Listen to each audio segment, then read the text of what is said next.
From this, I have two statements. The first statement is anyone who curses their father or mother should be put to death. Now, this is the second statement. Kill children that curses their father and mother.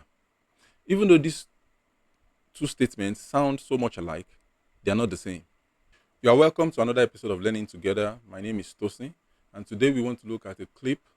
But before we go into that, I'd like to emphasize on 2 or 3 verses about Jesus' mission here on earth.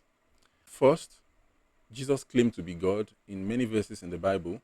One major part of his mission here on earth was to de-emphasize God's law.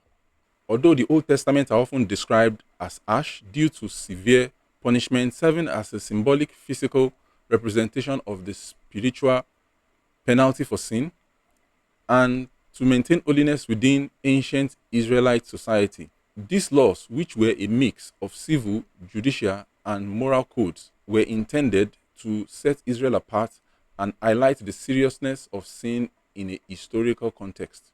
Jesus himself said in Matthew 5:17, he said that he hasn't come to abolish the law, but to fulfill it.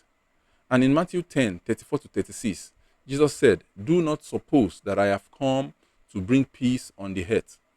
I did not come to bring peace, but a sword. For I have come to turn a man against his father, a daughter against her mother, and a daughter-in-law against her mother-in-law. A man's enemies will be the member of his own household." These were Jesus' words. He said he has not come to bring peace. He said he has come to bring war. Even though he is a man of peace, he said his message brings sword and not peace.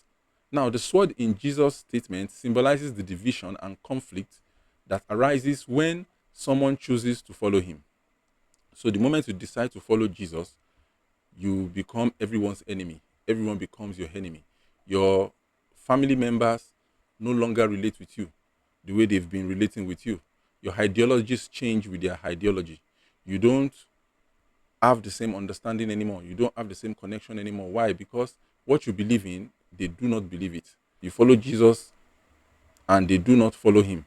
It's not a call to physical violence, but rather a sharp separation between those who accept Jesus' teachings and those who don't.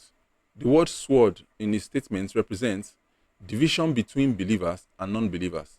It also means conflict between faith and opposing ideologies.